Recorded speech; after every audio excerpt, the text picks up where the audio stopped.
Salut à toi et bienvenue sur la chaîne. Je me nomme Cédric Foucault. Je suis coach, conférencier, entrepreneur et auteur.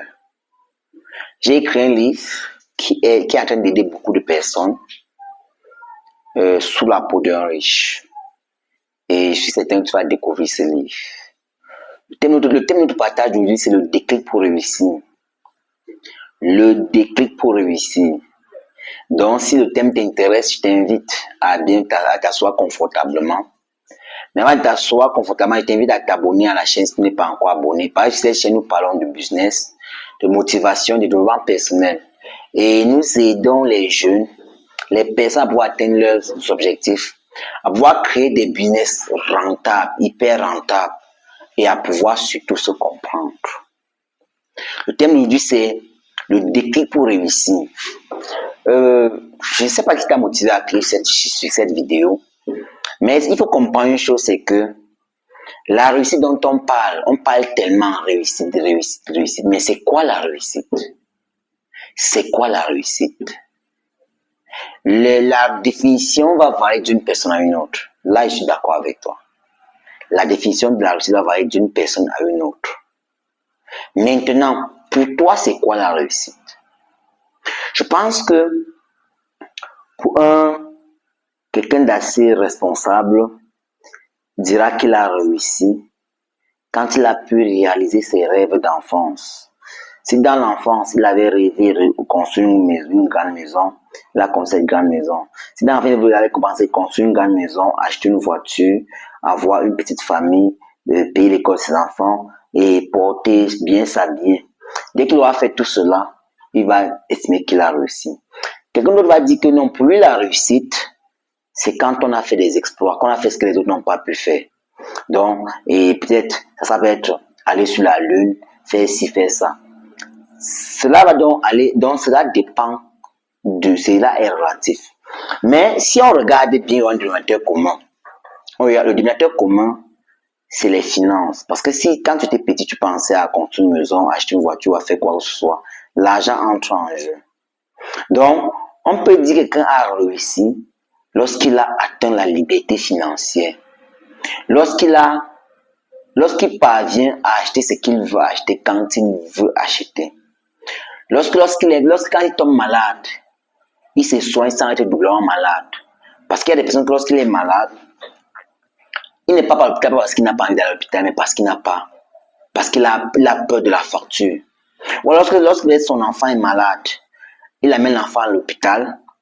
Pendant que les médecins sont en train de soigner l'enfant, il est certain, il est confiant, il sait que les médecins il sait que la vie des enfants n'est pas en danger. Mais lui, il est encore plus malade parce qu'il ne sait pas d'où va sortir pour payer la facture.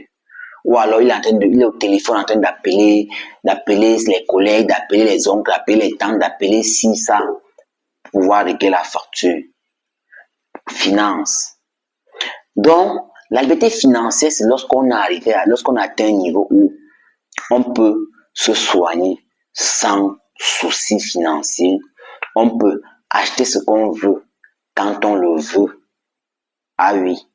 Et maintenant, donc, pour arriver donc à ce niveau d'atteindre la liberté financière, il faudrait qu'à la base, qu'il y ait eu un déclic.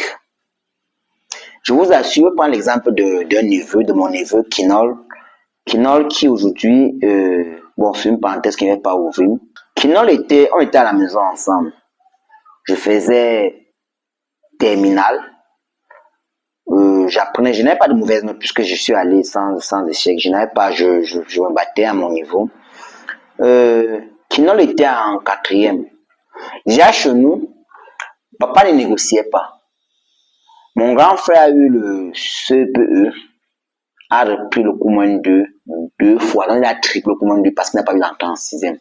La 3e année, il a eu l'entrée en 6e, il est parti en 6e. En 3e, il a repris la 3e. Et eu le BP, c'est la première année. Il a repris parce qu'il n'a pas eu l'entrée en seconde. Et il est allé en seconde l'année qui suivait. En terminale, il a eu son bac. Il a eu l'école normale. Aujourd'hui, il est enseignant. Tonton Simplice, je te passe un salut, je te salue là. Moi, j'ai eu le CPE. J'ai repris parce qu'il n'a pas eu l'entrée en 6e. J'ai repris le cours moins 2. Et j'ai évolué. On croyait que c'était méchant. Kinol, dont je parlais tout à l'heure, par exemple, a arrivé en quatrième. Kinol a eu, puisque dans le système camerounais, il y a des repêchés. Donc, on peut dire que, ok, au lieu de la moyenne qui est de 10, on peut dire que non, on prend 9. En fonction des analyses que le système éducatif fait. C'est vrai que ça n'encourage pas, ça n'encourage vraiment pas. Mais je ne vais pas ouvrir la parenthèse. Maintenant, donc, Kinol est donc arrivé en quatrième. Il était très têtu, bien têtu. Ne voulait pas apprendre bien, comme nous tous d'ailleurs, parce que moi, j'étais pas aussi doucement. Mais c'était l'enfance. Hein. Donc, étant donc là, Kinol est en quatrième. On prenait 9,00. Kinol avait eu 8,80 quelque chose. Donc, il lui manquait seulement un point dans une matière non officielle. Et le gars devait passer. On prenait 9. Il a eu 8,80 quelque chose. Il lui manquait un point seulement pour passer, pour qu'on le repêche. Et comme on n'a donc pas repêché, papa a dit que non, tu as échoué. C'était un choc pour le gars là. C'était un choc. C'est-à-dire que le gars voit qu'il lui manquait un point pour qu'on le repêche en quatrième. Il a repris. Quand il reprend donc, parce qu'en ce moment, sa première année de quatrième, j'étais en première. J'ai eu le probatoire, je suis allé en terminale. J'étais dans la même chambre. Maintenant, quand il reprend en quatrième, vous rendez compte, je suis dans la chambre avec un enfant de quatrième, je suis en terminale. Déjà en terminale avec 3 groupes d'études. Mais c'est pas de moi qu'on va parler, on va parler de Kinol. Il est en quatrième, je suis en terminale. Moi, pendant que je finis d'apprendre et que je pars me coucher, Kinol est dans les cahiers. Quand je me réveille à 4 heures, Kinol, il a dormi, qui s'est réveillé. Mais, vous voyez un peu. À mon âge, j'étais un bousculé, dit que mais l'enfant là apprend quand même le français, le gars, tu vois, tu réveilles à 4 heures, le gars est en train d'apprendre le français. Tu réveilles à 4 heures, il est en train d'apprendre l'allemand. Et de médiocre, le gars est passé à premier sans concurrent. Quatrième, premier sans concurrent. Troisième, premier sans concurrent. Jusqu'en terminale, le gars a eu le bac C. Avec 15 fort. Oui, ceux qui, c'est d'ailleurs comment vous avez dit 15 fort. Donc, juste ce blocage, le fait de ne l'avoir pas favorisé là en troisième, a créé en lui un déclic. Ce n'est pas que, moi je dis souvent que dans la tête, dans le cerveau, il y a tout. Hein. Il y a tout dans le cerveau. Il y a tout dans le cerveau. Il faudrait juste qu'à chaque fois que tu as besoin d'information, tu peux prendre l'information. Maintenant, tu peux avoir besoin d'information, mais tu décides pas de prendre l'information. Là, c'est ton choix. Il y a tout dans le cerveau. Vous voyez quelqu'un il n'y a pas de répétiteur. Hein? Il n'y a pas de répétiteur. C'est juste que il a vu que tous ses amis avec qui il était, il marchait, sont allés en troisième. Ils lui ont repêché, on lui a bloqué. On a repris la classe à cause de un point. Un point. Et donc, ce déclic. Il est allé, comme j'ai dit, premier sans concurrence au bac. Il est sorti, il a eu le bac avec 15, presque 16 de moyenne. Il a eu le concours de Polytechnique de Yaoundé, l'École nationale Polytechnique de Yaoundé, sans négociation. Donc, ceux qui pensent encore qu'on ne passe pas au concours sans négocier, c'est faux. C'est faux. On passe bien le concours sans négociation. Donc, ça, c'est son déclic. Ça, c'est son déclic. Pour certains, le déclic de la richesse peut être la pauvreté dans laquelle ils ont grandi. C'est-à-dire qu'à la maison, par exemple, on n'arrivait pas à manger, on n'arrivait pas à se soigner, on n'arrivait pas à. Ça peut être le déclic. Pour d'autres personnes, ça peut être les frustrations, c'est-à-dire que tellement on les a fait croire qu'ils ne seront rien dans leur vie qu'ils disent, ok, on va voir ça. C'est le déclic. D'autres peuvent être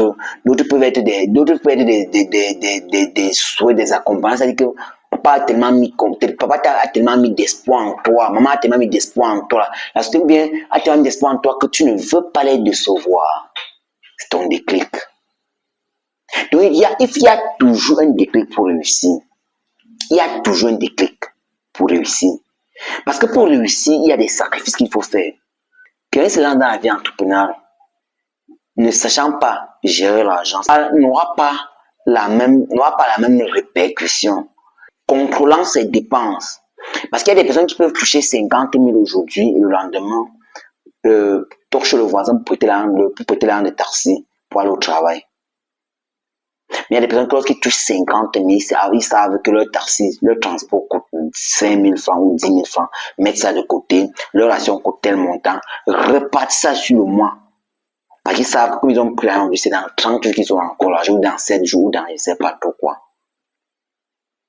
Donc, il y a toujours un déclic. Toi, si tu n'as pas encore un déclic, s'il n'y a pas quelque chose qui te challenge, s'il n'y a pas quelque chose qui te motive à réussir, tu ne réussiras pas. Tu ne réussiras pas. Laisse-moi te dire ça comme ça. Il y a un déclic. Il y a un déclic. Qu'est-ce qui te challenge à réussir? Parfois, c'est la famine. C'est-à-dire que quelqu'un regarde comment dans le monde entier, les gens souffrent de la malnutrition. Ou alors, non, pas dans le monde entier. Il regarde comment peut-être au Cameroun, par exemple, au cas du Cameroun. Il voit le Cameroun, un grand pays comme ce Cameroun, qui bénéficie encore, comme l'information récente où la Chine a offert 1,2 milliard de dons de riz au Cameroun. Or, le Cameroun a une terre appropriée pour le riz. Il dit que merde, pas possible, ça ne peut pas se passer comme ça. Il dit que je serai le pionnier de la culture du riz, de la riziculture au Cameroun. Il dit que comme c'est comme ça, donc il s'engage à être un pionnier. Le déclic, c'est donc ce don. Il s'est senti froissé par ça. Le déclic pour réussir peut être un challenge. On a vu dans un film, on s'est dit que mais si c'est faisable, je vais le faire. Le déclic, c'est quoi? C'est le film. Le déclic peut être une parole choquante que quelqu'un t'a lancée. Le déclic peut être un vœu que tu te fais. Le déclic peut être un message d'une chanson. Ça veut dire qu'une chanson, il y a eu un message qui, tu as simplement levé ça, te parler dans ton cœur. Pour réussir, il y a toujours un déclic. Le déclic peut être le sens de responsabilité, c'est-à-dire que tu voudrais être un papa, une maman responsable, dont les enfants fréquentent les grandes écoles, qui mangent à leur faim, qui se soignent, peu importe. Bref, tu voudrais. Le déclic peut être ce sens de responsabilité. Le sens de responsabilité n'est pas, le sens de responsabilité ne tombe pas du ciel. Ça peut être le reflet de tes parents, le reflet de ton environnement, ou alors un conseil, un message, un film. Mais il y a toujours un déclic. Sans déclic, la réussite est très compliquée. Donc je voudrais que tu me dises en commentaire quel est ton déclic. Et si tu n'as pas de déclic, dis-moi que tu n'as pas de déclic. Et je voudrais que moi faire des vidéos pour pouvoir stimuler en toi le déclic pour réussir. Pour réussir, le déclic de la réussite dans ta vie. Quel a été ce déclic? Quel a été ce déclic? Le challenge, la maladie. Il y a des personnes également, je ne veux pas pour déclic, il y a des personnes que leur déclic c'est parce qu'ils ont eu une maladie dans leur enfance. Ils ont eu un parent qui a souffert, qui est mort, qui a. Hop, c'était leur déclic. Et leur déclic peut être un grand médecin. Et vous savez, quand tu as ton déclic, j'ai fait une vidéo sur la mission. Le déclic peut davantage réconforter la mission que le déclic peut renvoyer à la mission. Le déclic peut aussi ne rien avoir avec la mission. Le déclic peut juste te permettre de davantage t'affirmer que ta mission t'est à caler. Tu peux connaître, comprendre ta mission, tu peux connaître ta mission, mais il n'y a pas encore l'angle, il n'y a pas encore le déclic. Et comme je vous avais vu, déclic renvoie à réussite. Réussite renvoie à liberté financière. Il n'y a aucun métier, il n'y a rien qu'on puisse faire bien et qui ne rapporte pas de l'argent. C'est que le problème, c'est toi. Oui, c'est que le problème, c'est toi. Ok, on va parler là du déclic. Toi, tu me dis dans le commentaire quel est ton déclic. Ou bien si tu as une histoire, petite histoire, si tu as une histoire à raconter, raconte-la en commentaire. Mais après ce commentaire, je voudrais que tu likes la vidéo, que tu partages la vidéo afin que tu puisses davantage référencer la vidéo pour que d'autres personnes comme toi qui sont encore dans le noir puissent regarder la vidéo, puissent être enseignées, puissent être formées, puissent être transformées, puissent être challengées. Comme pour dire, tu peux vouloir n'importe quoi, mais si tu ne passes pas à l'action, ça ne va servir à rien. Le miel est là sur les ruches, non? Pour la construire, il faut enlever les abeilles. Il faut enlever les abeilles. Et tu auras tout le miel dont tu as besoin. À très bientôt pour une nouvelle vidéo.